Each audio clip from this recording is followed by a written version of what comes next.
ఇది short film కాదు. So 2 hours 20 minutes cinema వెళ్తుంది కాబట్టి ఆ ఒక్క పాయింట్ తప్ప చాలా ఉన్నాయి సినిమాలు.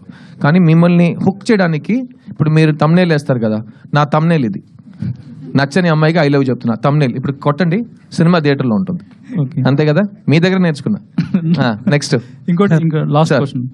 మల్టిపుల్ క్వశ్చన్స్ తో వచ్చారు, మల్టిపుల్ చాయిస్ ఆన్సర్ విన్నా, మల్టిపుల్ క్వశ్చన్స్ తో వచ్చారు మా బాబు. ఇందాక మాట్లాడుతూ నాకు నా ఫ్యాన్స్ వస్తే చాలు, హీరోస్ ఇంకా స్టార్స్ ఎవరు అక్కర్లేదు అన్నట్టు మాట్లాడారు. అంటే ఎందుకండి అంత? కాదు ఎవరు ఒక మంచి సినిమా గురించి ఈ రోజు ఒక ఇది ఉంది, ఫంక్షన్ పెడుతున్నారండి, ఎవరండి స్టేజ్ లో కూర్చుంటారు?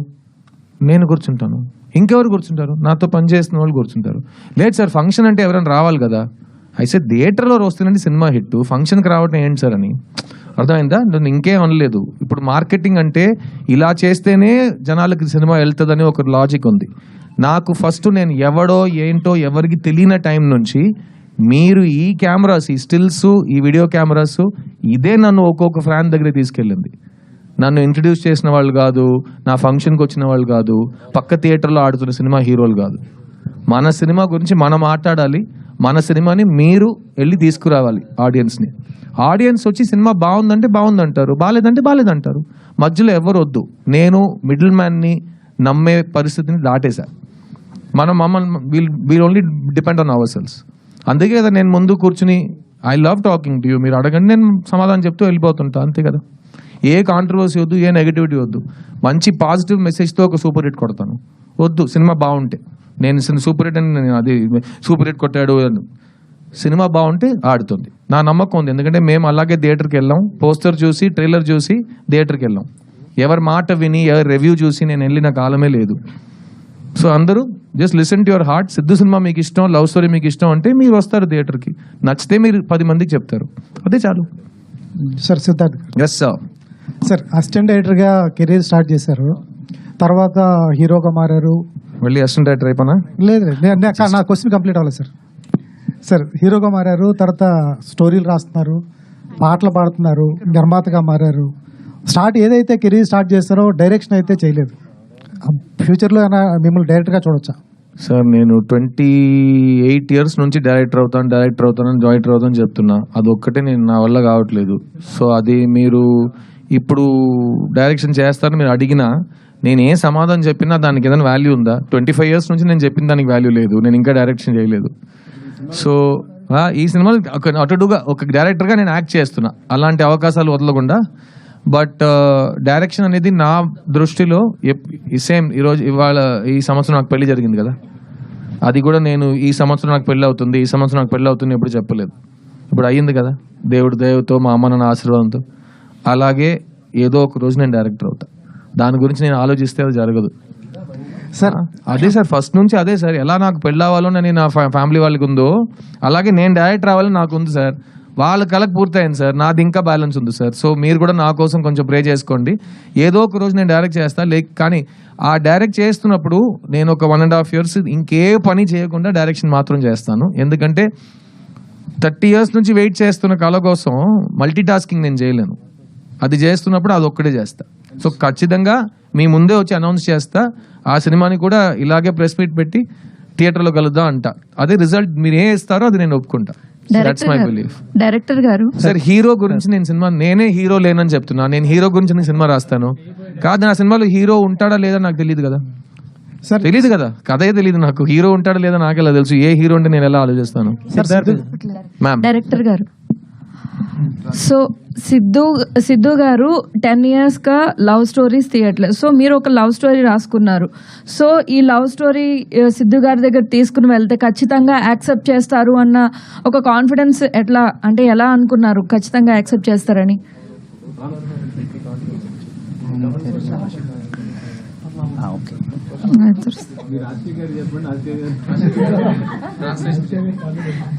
நீங்களே கூட சொல்லிருங்க.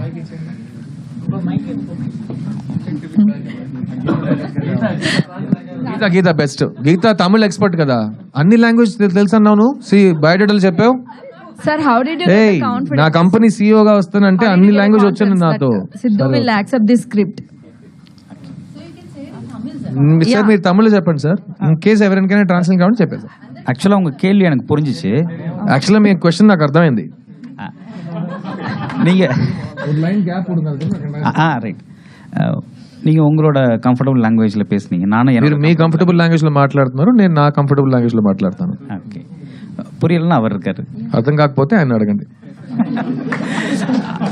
அவர் எப்பவுமே அவர் ஃபர்ஸ்ட் படத்தில் கூட அவர் ஹீரோயின்ஸ் தான் அந்த மாதிரிலாம் ஹெல்ப் பண்ணிருக்கிறாரு. இந்த படத்தில் டேரக்டருக்கு பண்ணிட்டு இருக்கிறாரு. ఆయన ఫస్ట్ సినిమా నుంచి హీరోయిన్ కి ప్రతి మనిషికి హెల్ప్ చేస్తూ వస్తున్నారు. ఈ సినిమాకి డైరెక్టర్ కూడా హెల్ప్ చేశారు.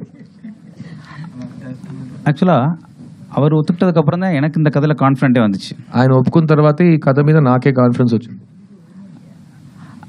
அதோட ரிசல்ட்டை நீங்கள் படம் பார்த்துட்டு சொல்லுவீங்க. ఆ రిజల్ట్ మీరు సినిమా చూసి చెప్పండి.